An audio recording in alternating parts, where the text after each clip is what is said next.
Pues muy buenas tardes, bucaneros y bucaneras. Fenomenal. Ya sabéis de qué vamos a hablar. ¿Fueron mujeres los primeros matemáticos? Arte, física y matemática en la prehistoria.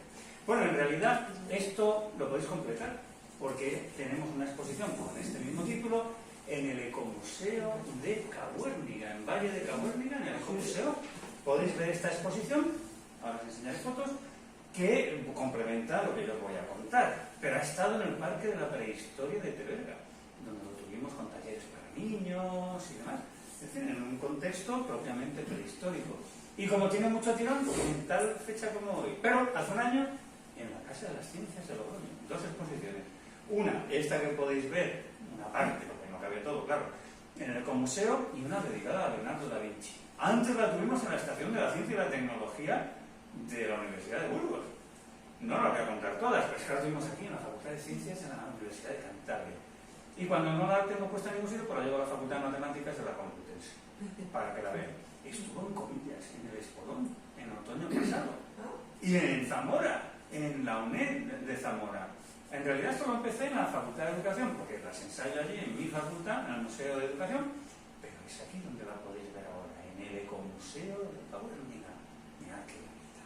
Con un código QR que tiene cada panel para que no haya que leerlo. Le damos con el móvil y leemos esos textos, pero nos lo cuentan en inglés, en francés, en alemán, en español, hasta vídeos en lengua de signos. Pero vamos a meternos de lleno con la exposición. ¿Qué quieres?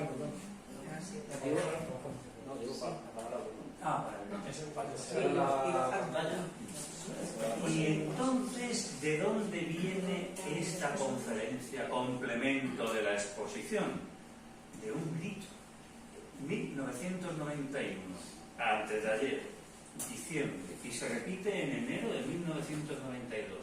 Claudia Zaslavsky, en el International Study Group de Etnomatemáticas, que dice: las mujeres fueron los primeros matemáticos. ¿Quién, sino una mujer que quiere llevar un recuento de sus ciclos, iba a estar interesada en hacer este tipo de contabilidad en el Paleolítico superior? Bueno, claro, esto está muy curioso, pero digo, oye, vamos a ver, ¿qué es la prehistoria? Prehistoria, bueno, ¿cuándo se termina la prehistoria? Cuando los humanos empezamos a escribir. Como ya tenemos una edad, pues todos tenemos nuestro historial médico. ¿Qué es nuestro historial médico? Pues el registro de todo lo que nos pasa, ¿verdad? Le da al médico la tecla y nos hay todas las cosas de la medicina. Pues esa es la etimología de historia. Y por tanto la prehistoria pues es un tiempo sin escritura, sin registro de lo que nos pasa. Claro, pues tenemos un problema, porque claro, a los prehistóricos no les podemos preguntar, oye, vosotros qué hacíais, porque no los tenemos con nosotros, no hay fuentes orales. Y fuentes escritas tampoco podemos tener, porque entonces ya sería historia, no sería prehistoria. Entonces tenemos un problema. ¿Qué hacemos con lo que pasó antes de que se inventase la escritura? No hay historia de verdad. Pues no lo podemos llamar así, pero los prehistoriadores se ponen a estudiar. ¿Y entonces qué estudian? El registro del pensamiento. El registro simbólico del pensamiento, que no es lo mismo que el pensamiento simbólico registrado. Yo digo que existe el pensamiento y que lo que pensamos a veces lo registramos o no, pero pensamos. No es que pensemos simbólicamente entonces se registra, no, se piensa, y a cosas, lo que registramos le llamamos registro simbólico del pensamiento. Y claro, los prehistoriadores se ponen a pensar, ¿qué será esto del arte?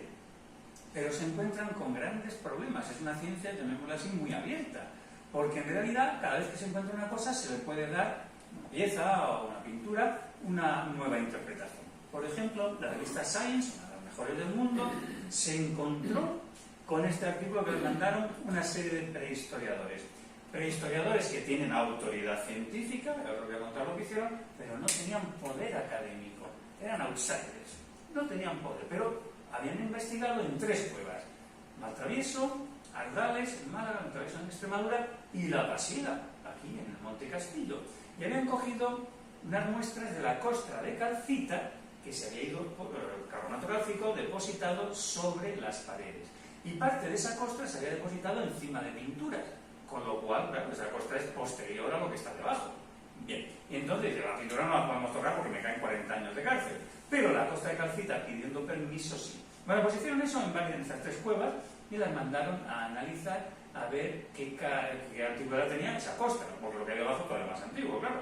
Y entonces lo primero que suelen hacer los de las empresas estas, Max Planck o lo que sea, pues empresas públicas o privadas, es preguntarle al que porque quiere que se lo daten, ¿qué crees que va a salir? Y entonces ya estamos con el problema. Oye, no, vamos a ver, yo te pago bastante dinero, no es para que me preguntes qué es lo que quieres. Tú, sin de que yo te diga nada, dime qué es lo que va a salir, pero científicamente, no con creencias. Pero bueno, ¿pero cuánto antiguo crees que es? ¿Qué antigüedad crees que tiene? Y bueno, pues me gustaría que tuviese más de 40.000 años. Hacen el análisis, ¿qué sale? Más de 40.000 años.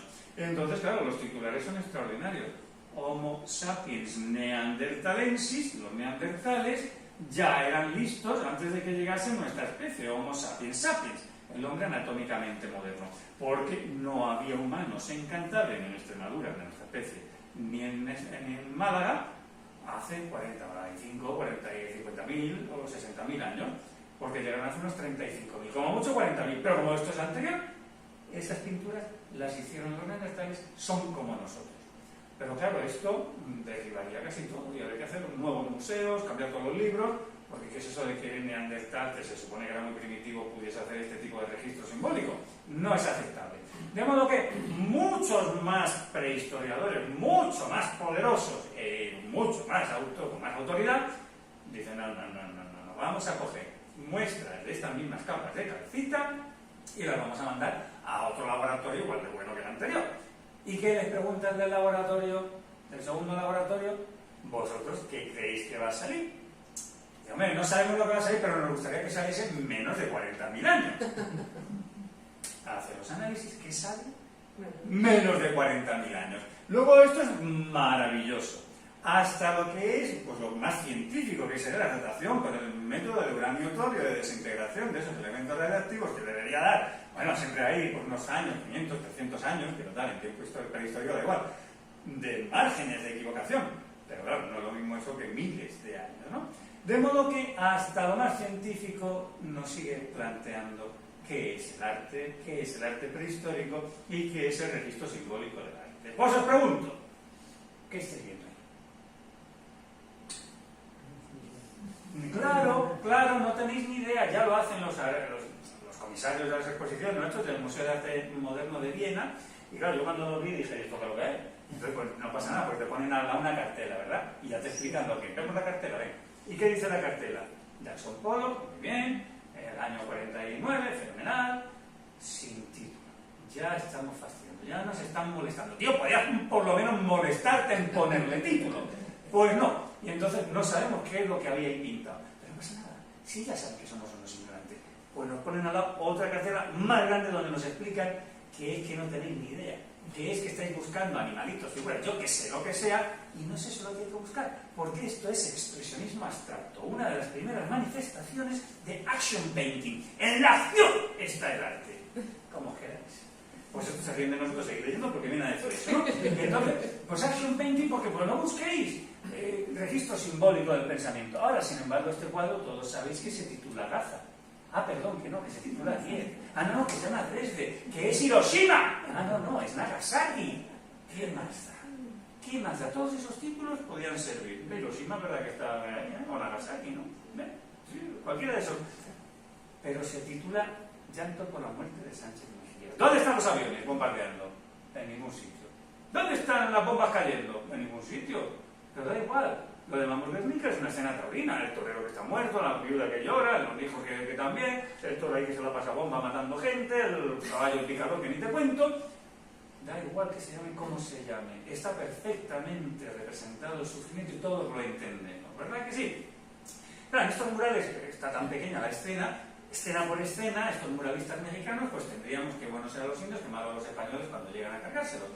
Una escena costumbrista y fenomenal. Pues todos lo vamos entendiendo. Que no hay indios, no hay españoles, no hay mercado ni animales ni personas, solo hay pintura al fresco.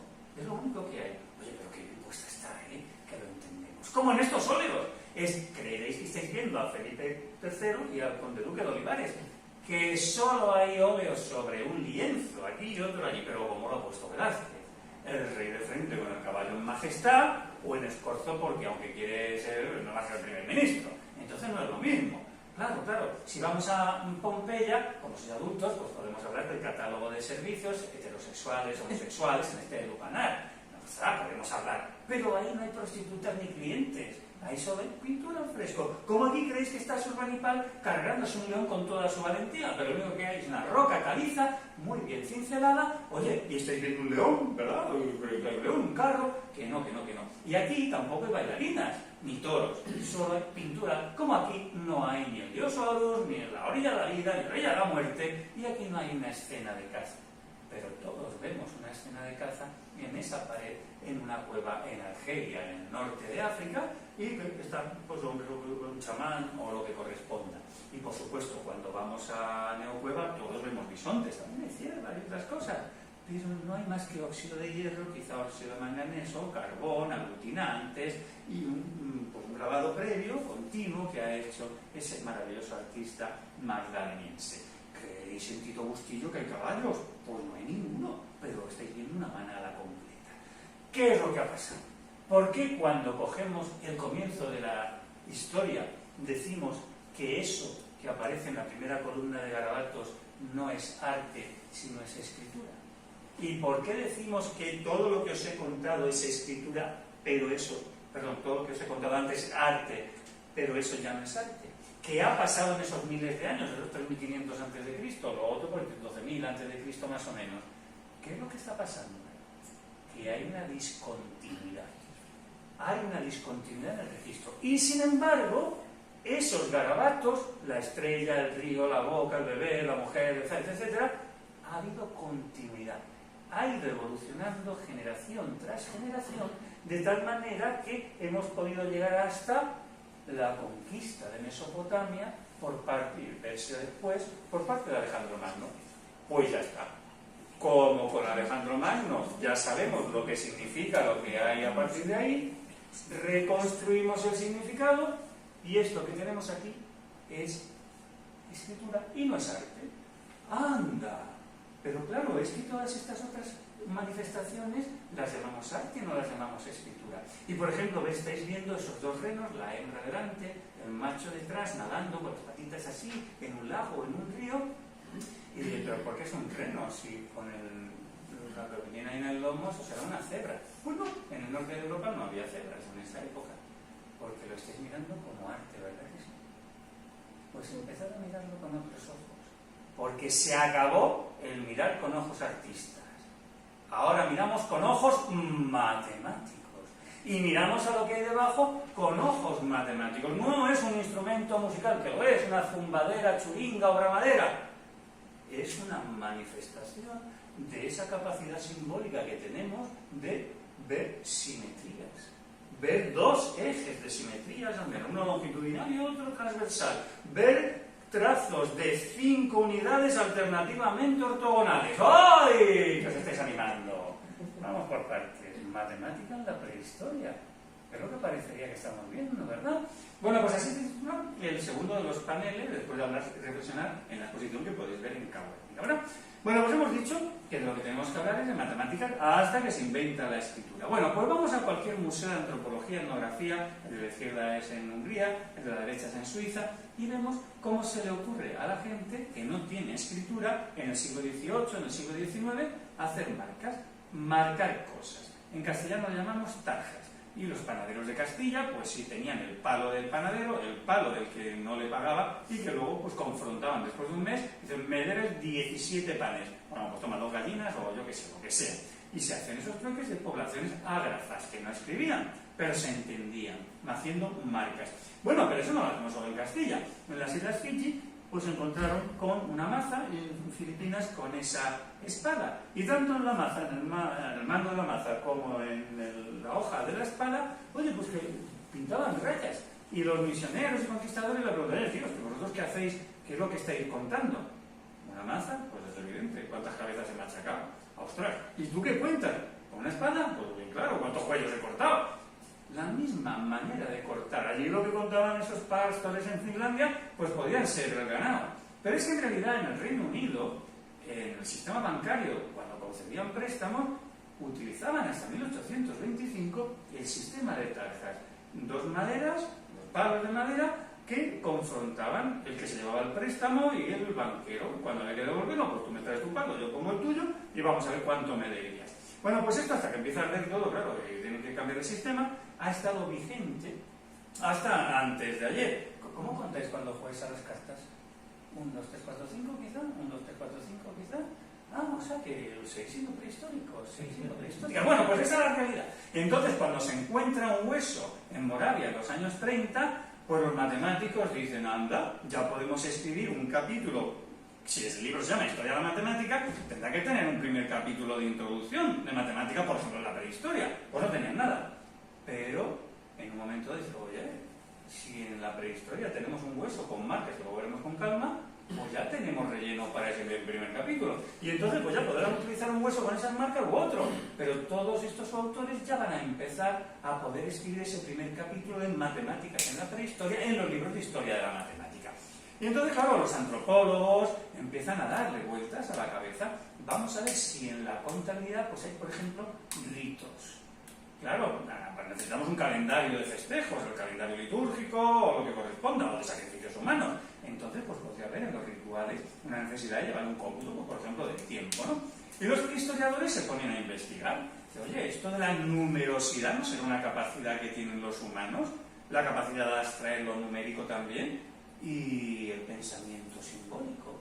Nunca hablan del registro simbólico del pensamiento, que es lo que yo propugno. Ellos siempre hablan del pensamiento simbólico y a ver si lo registramos. No, existe el pensamiento en general y registramos simbólicamente cosas, ¿no? Bueno, pues empiezan a trabajar en estas cosas y nos empiezan a hablar de eso, ¿no? Desde el sentido de lo numérico a los símbolos numéricos, una perspectiva de arqueólogos. Pero claro, todo esto es en el camino hacia la historia. Para entender qué es la prehistoria, más vale que entendamos cuándo se acaba la prehistoria. Eso se acaba, como os adelantaba, en Mesopotamia, entre el Tigris y el Éufrates. Y es allí donde nos encontramos como unos escribas empiezan en el 3500 a hacer esos pictogramas que llamamos, que son los que encontramos en tablillas. Como el ladrillo se conserva muy bien, pues tenemos miles de tablillas en los museos, en las universidades americanas, las francesas, etc., ¿no? Y entonces pues vemos todos esos dibujitos. Y decimos, bueno, pues es que eso no son dibujitos, eso es una manera de escritura. Porque resulta que hemos encontrado cómo los escribas aprendían. Y siglo a siglo, centuria a centuria, vemos lo maravilloso que es nuestro oficio de profesores, de maestros y demás. ¿Por qué tenemos claro que esto es escritura? ¿Por qué se acaba la prehistoria? Porque ya no es que a alguien se le haya ocurrido una idea genial, sino que ha tenido la genial idea de contársela a los siguientes. Ese maestro ha tenido un discípulo que se convierte en maestro de los siguientes y ese descubrimiento mejorado, porque vamos viendo cómo generación a generación es mayor la cantidad de información que somos capaces de registrar. Vamos a conseguir continuidad, porque la historia de la educación va a estar directamente relacionada con la historia de la escritura. Porque ha habido maestros y discípulos que se convierten en maestros miles de años, tenemos esta posibilidad. Hasta se ha encontrado la tablilla que decimos del maestro, porque está muy bien hecha, y la tablilla del discípulo, que es más burda. Y yo digo, ¿pero estás seguro que ese es el orden? Si lo que tiene que hacer un discípulo es mejorar al maestro, y estamos viendo que generación a generación lo hacen, ¿no será más bien al revés? Que el maestro le ha enseñado al alumno y el alumno ya la ha superado al maestro y la hace mucho mejor. Bueno, pues toda esta colección de miles y miles de tablillas nos permiten llegar hasta al nacimiento de Cristo, un poquito antes del nacimiento de Cristo y un poquito después. Todavía tenemos tablillas bilingües, porque llegan los ejércitos de Alejandro Magno, y esto no es Atila, que arrase con todo, no. Lo que hace es, sus generales, aunque sean homosexuales, a casarse con princesas locales. Hay que reproducirse, hay que mestizar, y a los administradores no les cortamos el cuello. Ahora, para mí, ya soy yo el emperador, pues ahora vosotros trabajáis para mí, en Mesopotamia, en Persia, hasta la India, ¿no? Entonces, claro, necesitan traductores. Entonces tenemos escrito en las lenguas elamita, persa, lo que corresponda en cada zona, y en griego. Pero que el griego lo entendemos, con lo cual podemos entender el significado de todas estas escrituras e ir hacia atrás, y recomponemos la historia. Esto no es arte, esas cosas son escritura. Y chicas, ¿esto quién lo hace? Chicos. La iconografía es maldita. Nos enseña que esto depende de los templos. Porque ¿de qué estamos hablando? ¿De civilización? ¿Qué es civilización? Sedentarización. ¿Qué es sedentarización? Agricultura y ganadería, domesticando plantas y animales. Y sobre todo, excedentes de producción. que tenemos que controlar. Y ahí va a estar la riqueza, cereales que me sobran, leche que me hago queso, etcétera, etcétera, etcétera. Ganado, agricultura. Bueno, pues eso lo van a controlar los descendientes de los dioses, es decir, los reyes, los sacerdotes que ya hacen de intermediarios y las escuelas de escribas que dependen de los templos al servicio de esos reyes. Todo, chicos, ¿qué le vamos a hacer? Pero si miramos con otros ojos esas tablillas, ¿qué estáis viendo en la parte de arriba? Pues que no es arte ni no es solo escritura, en realidad son facturas.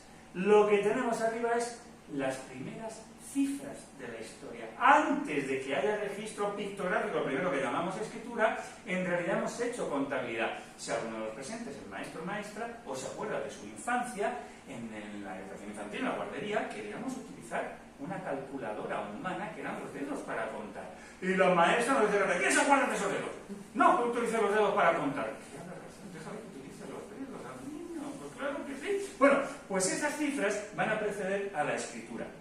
Vamos a tenerlas en Sumeria y en Elam, a partir de Ani, pues esas primeras cifras, que en realidad son la simbolización de unas piezas anteriores, ya del 4000 a.C., más o menos, que con distintas formas, distintos tamaños, representan distintas cuantías, tanto los sumerios como los elamitas, pero es todo el ámbito mesopotámico, del Tigris o de la zona del Éufrates, actual Bagdad, que era Babilonia, donde está. ¿Y qué encontramos? Bolas de contabilidad, con las piezas de distintos tamaños, representando distintas cuantías, las metemos en una bola que viene a ser como el sello del notario. Lo que hay dentro ya lo romperemos cuando haya lo que sea y vemos qué es lo que está adentro. Por fuera hemos puesto nuestros sellos, por lo cual hemos firmado un contrato. Bueno, pues tenemos piezas de este tipo hasta el 8º milenio antes de Cristo. Pero aquí todavía no eran tan sedentarios, no estaban tan organizados y no sabemos qué era lo que hacían. Porque hay una ruptura en la continuidad. Esas escuelas no nos han mantenido la información hasta el presente. ¿Que tienen valor como escritura? Pues no lo sabemos. ¿Que tiene valor numérico? No lo sé. Bueno, el segundo ámbito en el que pasamos de la prehistoria a la historia es Egipto. Pero Egipto no es un país, Egipto es un río, donde hay agua pues hay vida y el resto pues es desierto, y desierto montañoso, ¿no? Bueno, pues en Egipto están organizados, digamos, los faraones pues, por dinastías. Pero como los arqueólogos no descansan, pues han encontrado las mazas de faraones de antes de la primera dinastía, por llamarlos los predinásticos, ¿no? Bueno, en concreto vamos con la de la derecha, que es la que más llena está. Esta está en la Smolian, en Oxford, y en el Museo de la Smolian.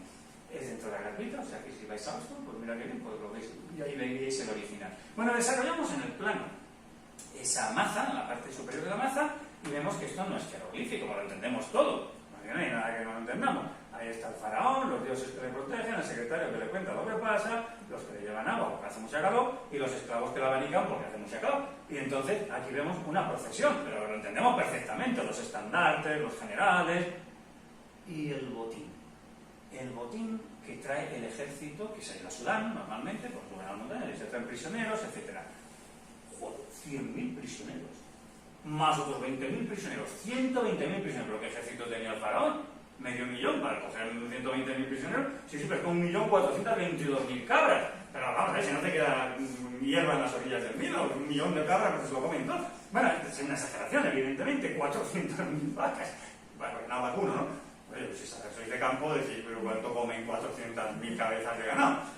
Es una exageración, pero da igual, porque lo importante es que este sistema de escritura que llamamos jeroglífico se va a mantener durante 3.000 años. Desde el 3000 a.C. hasta que, bueno, la última de las faraonas, Cleopatra, llegaron los romanos, etc., ¿no? Igualaban así mismo, es decir, rayitas para las unidades, arquitos para las decenas, espirales para las centenas, un sistema de la serie, ¿no? Y lo vemos, pues, en 1000 sitios, pues en la Esfera de Nefertiabet, o la Yelú, o lo que sea. Chicas, ¿y esto quién lo hace? Chicos. Claro, porque de nuevo, lo que hay que controlar son los excedentes de producción, y van a ser los sacerdotes, las escuelas sacerdotales. Pero porque hay maestros superados por sus alumnos, esto se va a mantener y lo conocemos hoy. Si no, una genialidad que se le ocurriese a uno se perdería y no tendría finalidad. Pero claro, de nuevo, lo mismo que en Mesopotamia, antes de que haya incluso pictogramas, tenemos, esto está también en el Museo Británico de Londres, las cifras que os he enseñado en etiquetas de marfil, es decir, que el registro simbólico del pensamiento matemático, de la contabilidad, precedió también a la escritura. Bueno, pues ya sabemos lo que es el final de la prehistoria. Vamos con la prehistoria. Y eso lo llamamos arte parietal y arte mobiliar. El arte que queda en las paredes sean grabados en el exterior, en la zona de habitación de la cueva o en el interior de la cueva, o arte portable, que lo hemos encontrado en el yacimiento que suele estar en la zona de habitación, en la entrada, ¿no? La luminosa, donde se hace la vida. Bien, si nos dejasen entrar en la cueva de Santiam, que no nos dejan, pues veríamos esto. Y decíamos, bueno, ¿por qué van a abrir la cueva a poner un guía destrozado para ver eso?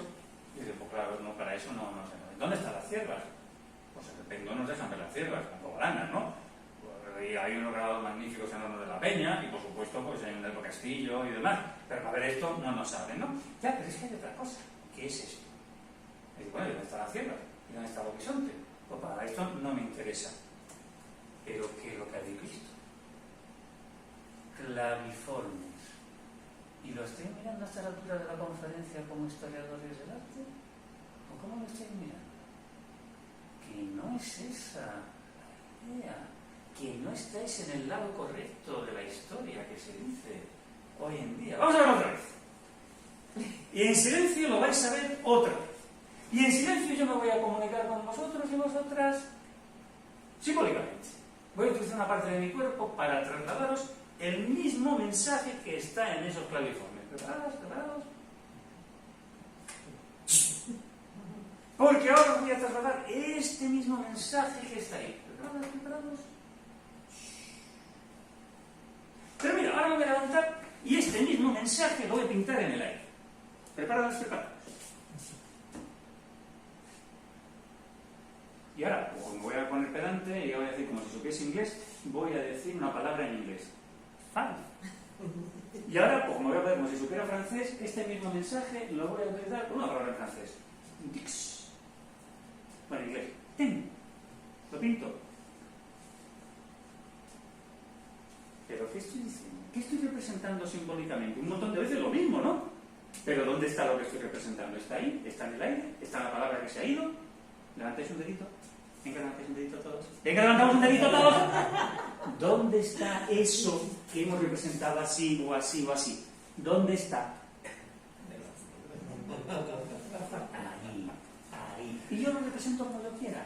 Hay pensamiento que yo puedo registrar simbólicamente. Y lo he representado con 5 clavos, con mis dedos abiertos, con una palabra en inglés, con una palabra en francés, con letras del alfabeto, porque no las he escrito, pero poner la F, la I, la O, la I, five, o T, T, N, ¿no?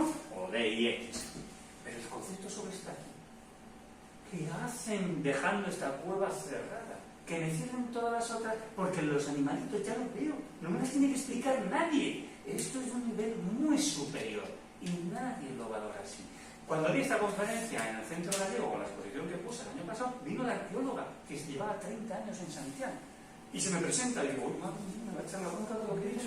Y dice, no, Paco, es que es alucinante. Llevo 30 años excavando y viendo eso y no lo había visto realmente, porque estaba mirando con ojos de arqueólogo y no estaba mirando con ojos matemáticos. Eso es lo que yo os propongo en esta conferencia y lo que os propongo en mis exposiciones. Porque claro, cuando se nos dejan entrar en la mira, que ya se nos dejan, todos y corriendo al techo de los polídromos, ¿verdad que sí?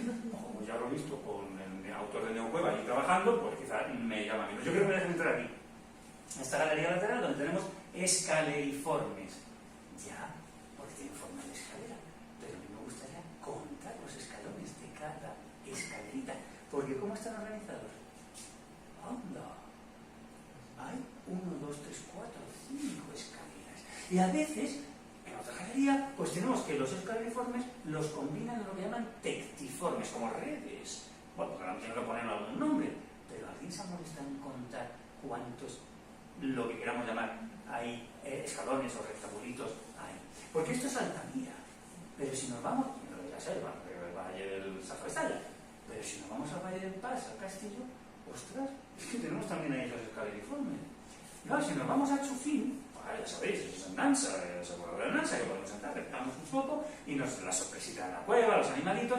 Pues lo mismo, si tiene tiempo el guía o la guía, pues mira ahí arriba. ¿Cómo que mirad ahí arriba?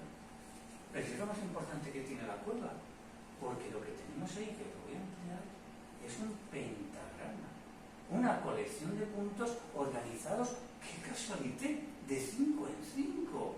No tenemos ni idea, porque además está muy borroso y cada vez se borran más, ¿no? No tenemos ni idea de lo que es, pero claro, ciertamente realmente lo que hay en esa cueva pues es muy interesante, porque no se pinta con un calco, hay que ir poniendo puntito a puntito y no tenemos ni idea de lo que estaban haciendo, pero tiene toda la pinta que algo estarían contando, porque no tiene otro sentido, ¿verdad que sí? Luego ya estáis viendo que hablar de prehistoria hay que mirarlo de otra manera, ¿verdad? Pero claro, es que resulta que si eso era, ya que sea al final de Nansa, esto sigue siendo el castillo y es el Paz. Es decir, que esto no lo han hecho los mismos. Por miles de años además hay entre unos y otros las dataciones que nos dan. O sea que poblaciones distantes en el tiempo, distantes en el espacio, tenían las mismas formas de representar simbólicamente el pensamiento. Bueno, vamos a decir que hubiese una escuela en Torrelavega o en Santillana del Mar para aplicarle a todo el mundo lo mismo y luego todo para arriba y para abajo contando y escribiendo de la misma manera. Pero tiene toda la pinta que han llegado a las mismas conclusiones, a las mismas formas de registro, porque tenemos ahí agrupaciones de signos otra vez, los pentagramas, lo veis aquí, otra posición, pentagrama, esto, por aquí es pentagrama, luego suben de 4 en 4. Es decir, que tenemos sistemas comunes de representación. Pero claro, esto de mirar a estas cosas y estar preocupado, no es que se me haya ocurrido solo a mí. Matemáticamente sí, pero es que los prehistoriadores, Breuil o Mayer después, que son los que estudiaron estas cosas al principio, en el año 11, el 21, el 23, tal, es que era esto lo que les llamaba la atención. ¿Qué más da lo que son? Que no sé si lo estoy viendo. Yo de lo que voy a hacer cálculo es de todo lo que no entiendo. Que esto es lo que me interesa. ¿Qué será todo esto? Y a esto le llamaban campaniforme. Claro, lo iban a llamar hoy vulvas y vulviforme, claro, pero obviamente, pero que han pintado los hombres y las mujeres siempre por penes y vulvas, por eso siempre. ¿Qué van a hacer? Pero bueno, campanas no iban a ser, evidentemente. Pero es que las de cientos y cientos de páginas, bueno, decenas, que sumamos libro por libro, son cientos, es esto, intentar encontrar qué podía significar esto. Y en alguna ocasión cuentan cuántos cuadraditos, no miran con ojos matemáticos. Claro, y por tanto no podemos reconstruir las discontinuidades.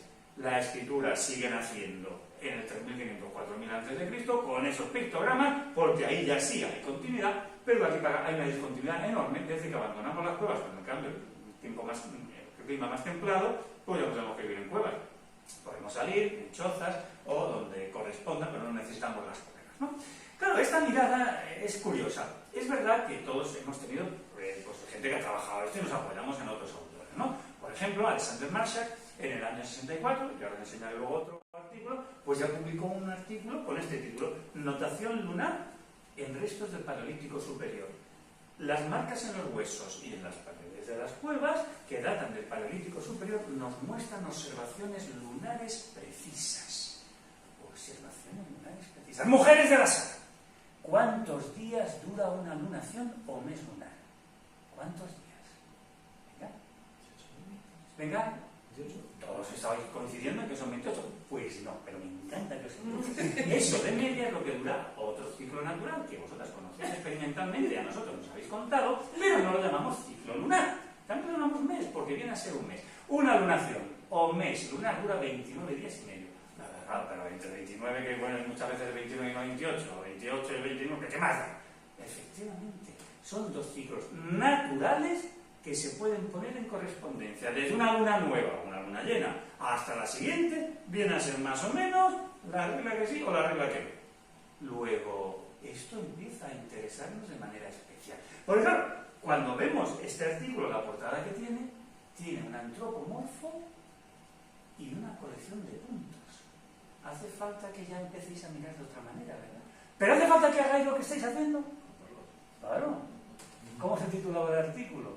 Notación lunar. ¿Cuántos puntos habrá? ¿Cuántos meses tiene un año? El año ya sabemos que tiene 365. Es una cifra un poco rara, bueno, y un cuarto. Pero tenemos 12 meses. Y entonces los años siempre han sido de 12 meses de 30 días.